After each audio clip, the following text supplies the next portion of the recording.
ask you a question.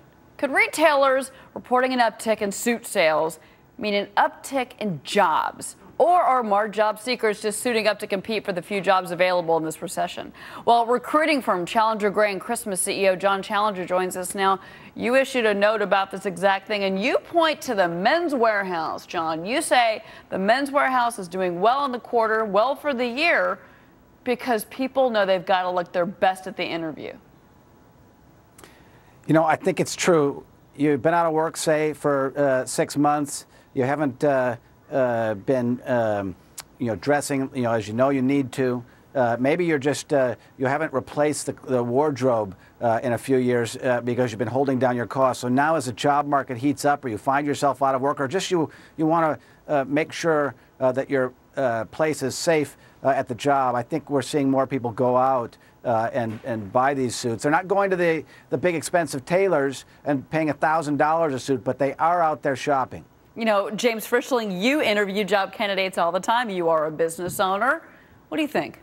Well, I do think when it comes to appearance, and specifically the suit, I think you're looking for a passing grade. And what I mean by that is you don't want to come in a worn, tired look. That's not going to be the right energy that an employer is going to look for. I also don't think you want to interview in a suit that makes you automatically the best dressed guy in the company that you'd be interviewing. So I think you're looking for a balance. But I guess my question to you about Men's Warehouse would simply be, you need far less interview suits than you do job suits. So when you get the job and you now are going to rebuild your wardrobe and you're going to be wearing the suit every day, and I do think we're going to an environment of now back to business and business attire. I guess my question. And you look nice, James. Well, no, stop it, Sherm. But I guess my question is you need 1 or 2 interview suits. So unless the job's going to recover, do you think the Men's Warehouse is really in good shape? Because you need far fewer interview suits, ties, and shirts. Mr. Challenger, John? Well, sorry. So, no, I think there's some legitimacy there to that point. I think we've seen almost 750,000 people find jobs in the private sector so far this year. So that's got to be, some income in their hands. They might be going out and refurbishing that wardrobe. We've also kind of seen that move towards maybe away from casual towards a little bit more traditional as companies now are in the driver's seat. Back when unemployment was about 5%, it was really almost like whatever you want. Employers were saying to people, we've got to hold on to our talent. They're going to jump to another spot. So really the dress codes were loosened, but we're in a different place now. Well, we are seeing a lot of CEO exits, John. I mean, we've seen a small decrease month over month for CEO departures, but boy, talk about, you got HP, you got Sara Lee. There's been some major shifts at the top, and it's certainly more of a shift than we saw last year. So talk to me about CEOs. Well, CEO turnover certainly has been growing. A lot of companies are shifting away from kind of the leaders who helped them survive, kept the costs down, looked for efficiencies in the operations. Now we're looking towards more growth-oriented CEOs and leadership, international executives who might help companies move into new markets, CEOs with sales and marketing backgrounds that can help them develop new products or move into a new city, create a new product line. And so I think that that change is going on, and that's leading to some turnover. John, the former CEO of HP isn't going to Men's Warehouse, though, for new suits, is he? Where does he go?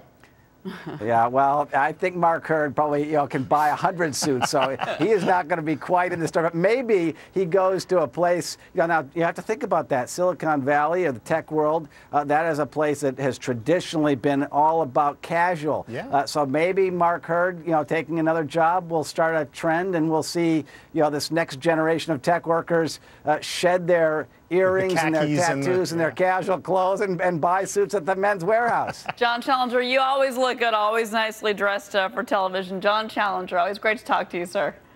Thanks. And we're going to take a break. What's a good suit cost for a guy? What is it?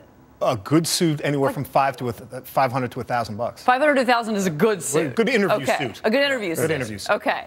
But an average suit could be like $300 Yeah. or something like that? Okay. Once you get the job, you go out and buy it. Okay. Yeah, women still spend more than you all then, pretty much. So on our long wardrobes. Men's Warehouse, It's short official. Gap. Yeah, exactly. It's interesting take from John Challenger, though. We're going to take a break.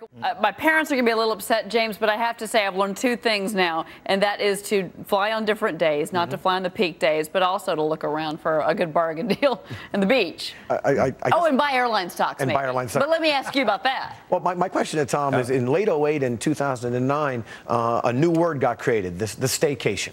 Now, Cheryl's having a hard time getting finding good fares, and you're telling me that airlines are booking up all their holiday travel. Is staycation dead? Yeah. You know, I don't know. I think in a city like New York, I mean, it's nice to get out of that place and go to stay at one of their hotels. They're pretty cheap. I still think airfare packages to Florida for a family of 4.